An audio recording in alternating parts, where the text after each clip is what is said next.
네, 반갑습니다. 마르스 김동석의 리얼 주식입니다. 오늘 마르스 김동석의 리얼 주식은 삼성전자 대폭락 결정적인 이유 모르면 크게 후회합니다.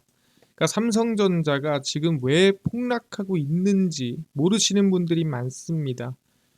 대내적으로 나와 있는 이슈 말고 정확한 이유가 뭔지 오늘 알려드리니까 영상 끝까지 보시고 알아가시길 바라겠습니다. 그 이전에 저희 마르스 김동석의 리얼 주식 유튜브가 여러분들의 사랑으로 크게 성장하고 있습니다. 너무 감사한 마음에 구독자 10만 명 기원 이벤트로 최근에 이슈가 되고 있는 HBM, AI 반도체, XR 시장 전망부터 관련주까지 총정리한 자료집을 무료로 나눠드리고 있습니다.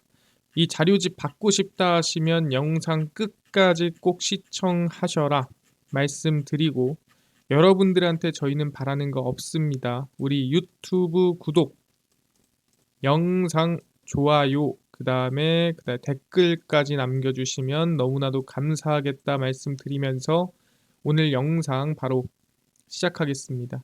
그래서 오늘의 영상입니다. 바로 삼성전자 대폭락 결정적 이유 모르면 크게 후회합니다. 이게 뭔가 하나부터 설명드리겠는데, 일단 사람들이 이 삼성전자가 왜 빠지냐에 대해서 이 대외적인 하락 이유가 있습니다. 그러니까 사람들이 지금 보기에 이것 때문에 빠지는 것 같은데 이게 문제인데 라고 최근에 생각하는 것들이 있습니다. 그게 뭐냐라고 한다면 삼성전자 파업입니다.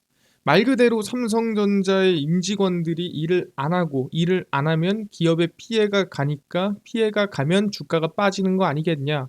당장 피해가 안 가더라도 결국에는 이 주가에 영향을 주는 거 아니니? 라는 부분이거든요. 삼성전자 사내 최대 노조인 전국 삼성전자 노동조합 전삼노라고 하고요. 파업을 선언했습니다. 근데 뭐 파업을 며칠씩 하겠다 뭐 이건 아니고요. 일단 이 전삼노에서 무서운 거는 규모가 상당히 크다라는 거예요. 삼성전자 전체 직원의 22% 수준으로 이들이 대대적인 파업에 나설 경우 실적 개선 국면에 올라탄 삼성전자는 적지 않은 타격을 입을 것이다라고 보고 있죠. 사실 파업을 하는 이유가 이것 때문입니다. 우리가 지금 파업하는 이유는 우리가 나섰을 때 피해를 입을 만한 상황에 나서는 거거든요. 실적이 안 좋을 때는 사실 나서봤자 지금 더 다쳐봐야 의미가 없는 그런 상태라는 거죠. 근데 실적이 막 좋아지고 올라올 때는 우리 하나하나가 소중할 때이기 때문에 지금 파업을 한다라고 보시면 될 것 같습니다. 당장 전삼로 집행부는 조합원들에게 오는 6월 7일 하루 연차를 소진하라는 지침을 전달을 받았고요. 이게 시작이라는 거죠.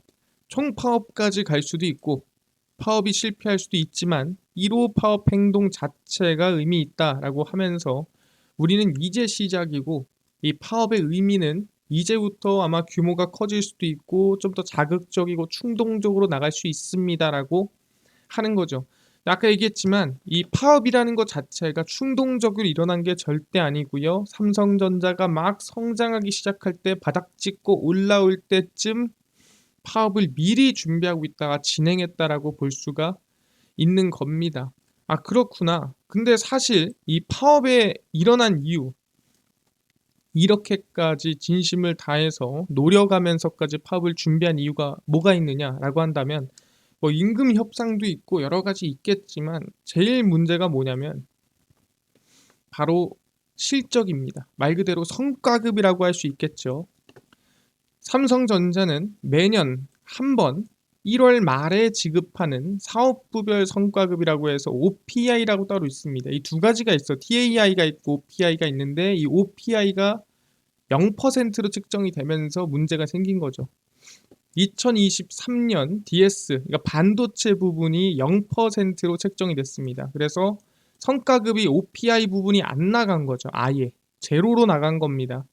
연간 실적치를 초과 달성하면 초과 이익의 범위에서 최소 연봉의 20%에서 최대 50%까지 주는 성과급입니다. 그게 OPI거든요. 그러다 보니까 내 연봉의 절반을 뚝 떼서 주는 거죠. 매년 한 번씩. 과거 삼성전자 반도체 부분 성장에 따라 OPI를 연봉의 50% 이상 받다 보니 몇 천씩 수령했습니다. 그래서 그 당시에는 OPI를 받으면은 뭐 그랜저 한 대 뽑는다. 뭐 이런 얘기를 했었죠. 왜냐면 4천 막 5천씩 받으니까. 2023년 삼성전자 전체 영업이익이 7분의 1 수준으로 일단 떨어졌습니다.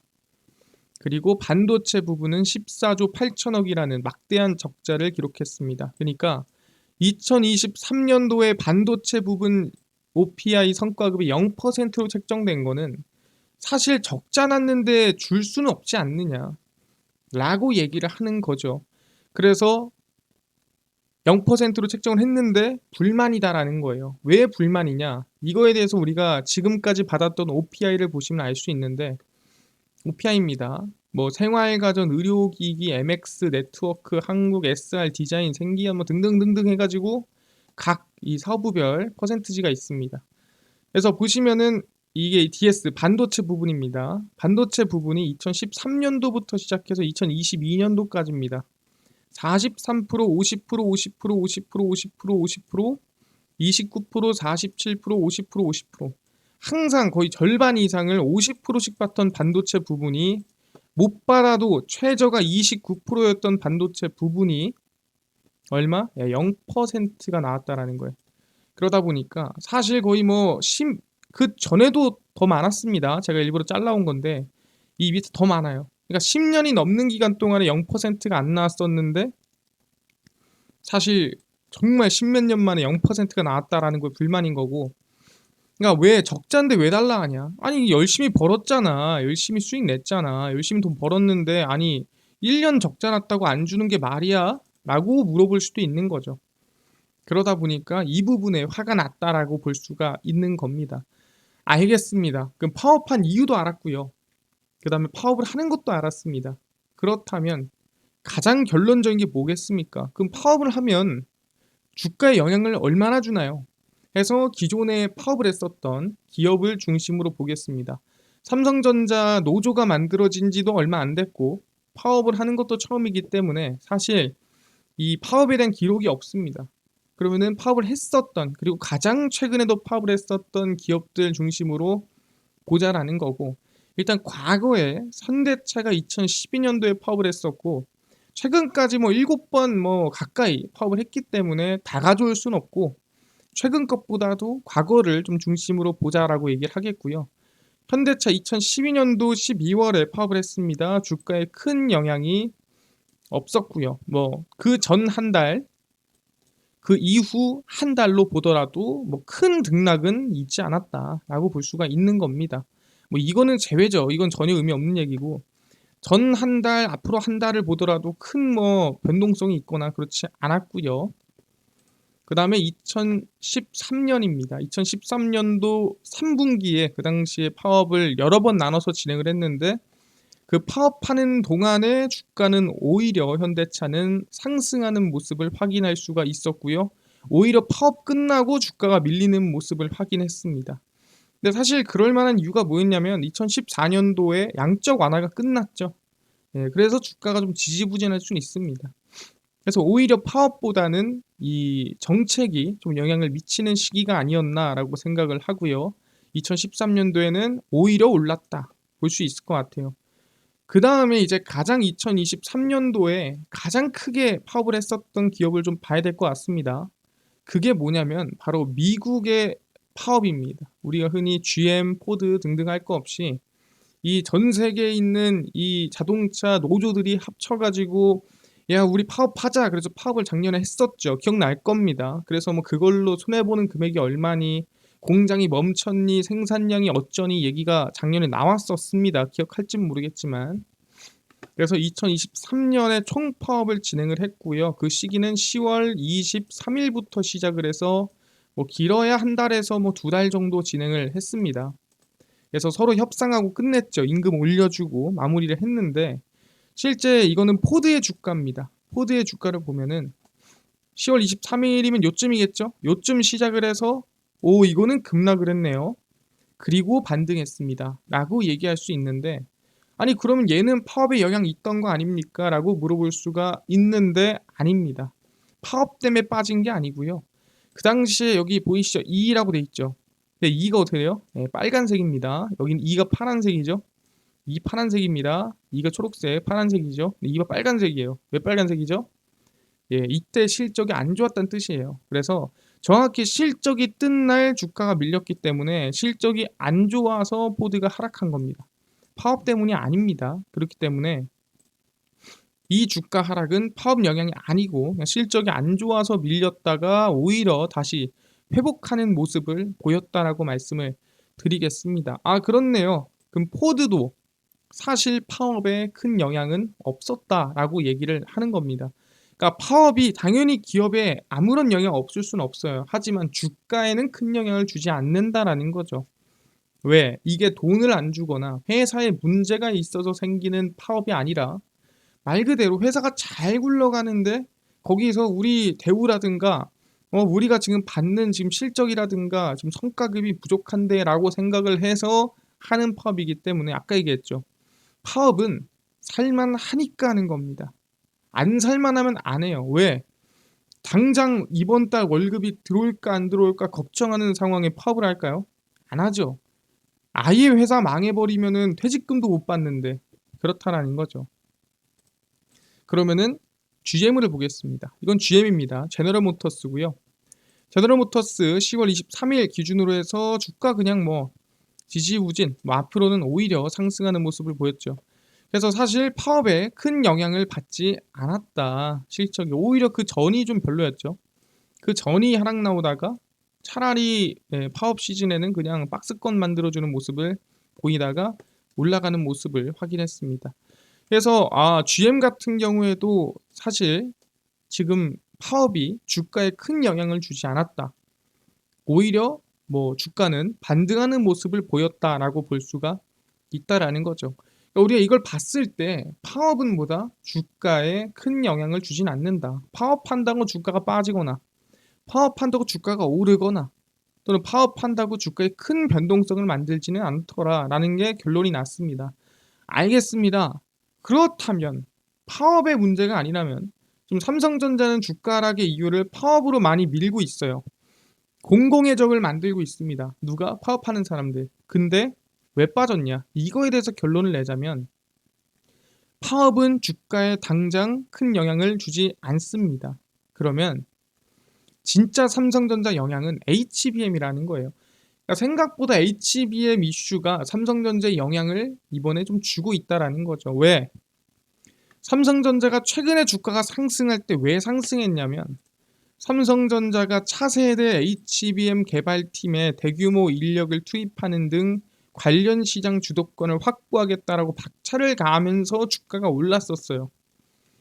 삼성전자는 HBM 사업 강화를 위해 100여 명의 태스크포스를 조직을 했고요. 생산 능력 확대를 비롯한 품질 수율 등을 높여 최대 고객사인 엔비디아에 제공하기 위한 결정이라는 거죠. 우리 지금 바짝 열심히 해가지고 엔비디아에 공급하자라고 얘기를 했다라는 거죠. 그래서 엔비디아가 젠슨 황 와가지고 막 사인하고 막 그러던 시기였습니다. 차세대 HBM 개발 경쟁이 가속한 가운데 삼성전자가 엔비디아를 고객사로 확보할 수 있을지가 판도를 좌우할 것. 이때도 얘기 나왔죠. 근데 그 당시에 젠슨왕이 사인하면서 기대감이 더욱 커졌다라는 거예요. 근데 어떻게 됐다? 근데 통과를 당장은 실패했다라는 거죠. 그러니까 앞으로도 못해요가 아니라 왔다 갔다 하는 과정에서 야 이거 지금은 아닌데 조금 더 보완해 와봐 하는 상황이 만들어졌다라는 거죠. 그래서 사람들은 거의 이거는 통과다 확정이다라고 머릿속에 박아놨는데 이게 생각보다 손쉽게 안 되다 보니까 어떻게 기대감이 떨어진 거죠. 삼성전자가 미국 반도체 업체 엔비디아에 HBM을 납품하기 위한 테스트를 아직 예시죠. 통과하지 못했다. 그러니까 실패했어요가 아니라 아직 통과하지 못했다. 앞으로 통과할 가능성이 높다라는 얘기고요. 투자자들 사이에서는 삼성전자의 경쟁사인 SK 하이닉스보다 뒤처질 수 있다는 우려입니다.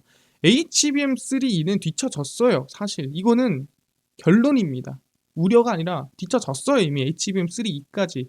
그러니까 5세대 HBM까지는 뒤처졌다. 로이터는 이날 익명의 소식통 발언을 이용해 삼성전자 고대역폭 메모리의 발열과 전력 소비 등이 문제가 됐다라고 얘기를 했고요.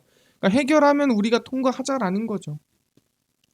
그래서 지난 3월 엔비디아의 5세대 고대역폭 메모리 제품을 공급하기 시작했지만 이미 SK하이닉스랑 마이크론은 삼성전자는 아직 검증 중이다라고 얘기를 하는 거죠. 그러니까 검증 중인 거지 실패한 게 아닙니다. 근데 얘기했죠.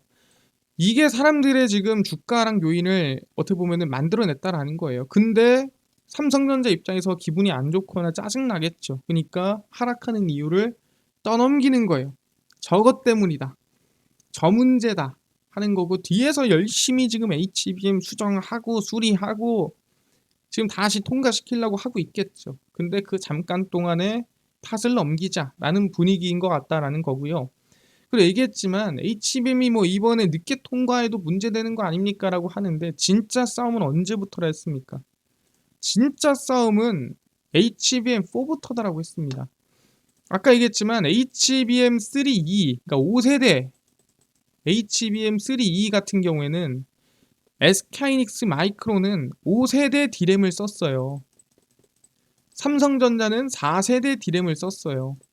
그러니까 여러분 딱 간단하게 보더라도 5세대 D램 쓴 거랑 4세대 D램 쓴 거랑 누가 좋겠습니까? 당연히 이게 좋겠죠.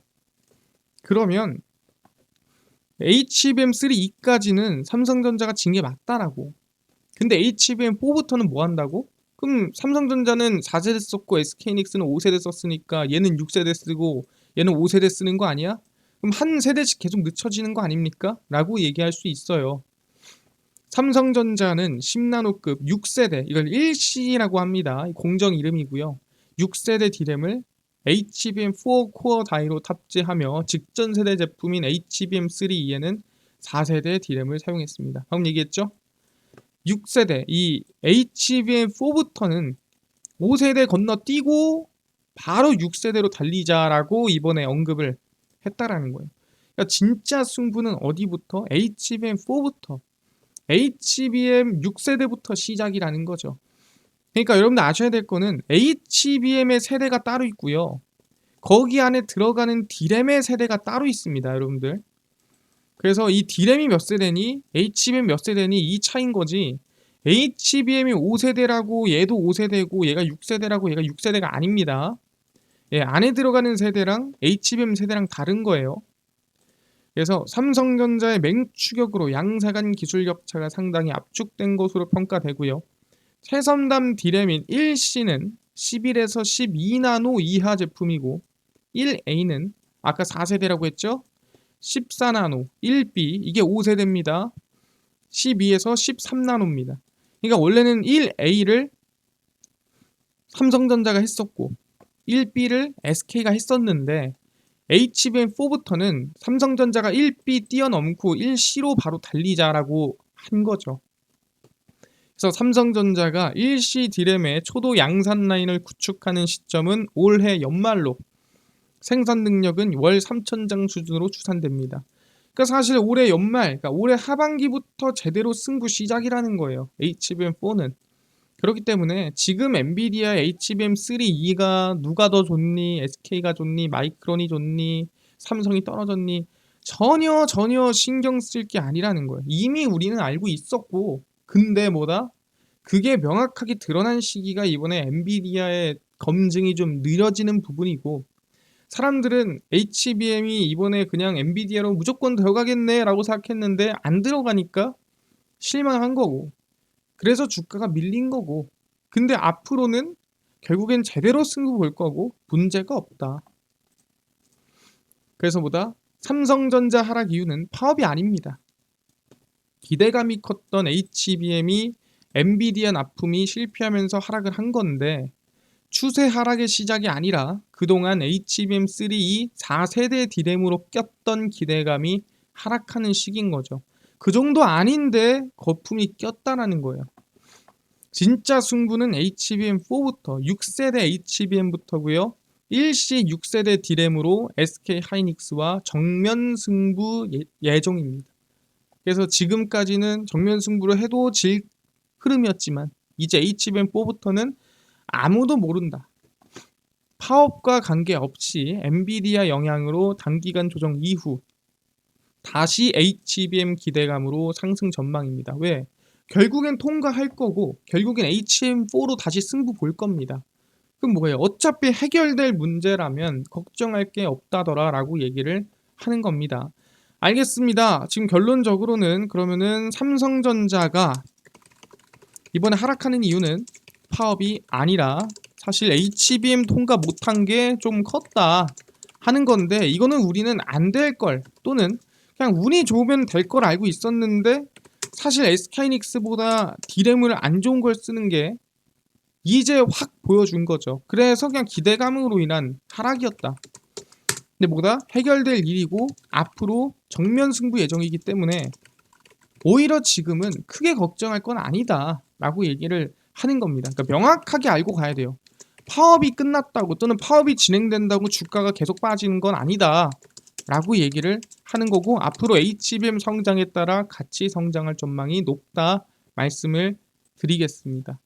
알겠습니다. 근데 아까 전에 뭐 이뿐만 아니라 10만 명 구독자 기원으로 HBM, AI 반도체, XR 시장 전망부터 관련주까지 총정리한 자료집을 100% 무료로 나눠준다고 했는데 혹시 어디서 받을 수 있나요? 또는 당일 급등이 예상되는 단타 종목을 매일 무료로 좀 나눠주시고 장 시작 전에 급등이 예상되는 뉴스라든가 시황을 무료로 좀 나눠주시고 테마주라든가 매매법 강의를 좀 무료로 나눠주세요 하시는 분들이 있어서 김동석 대표가 100% 무료로 나눠드리고 있습니다. 바로 김동석의 리얼 주식 연구소라는 100% 무료 어플에서 나눠드리고 있고요.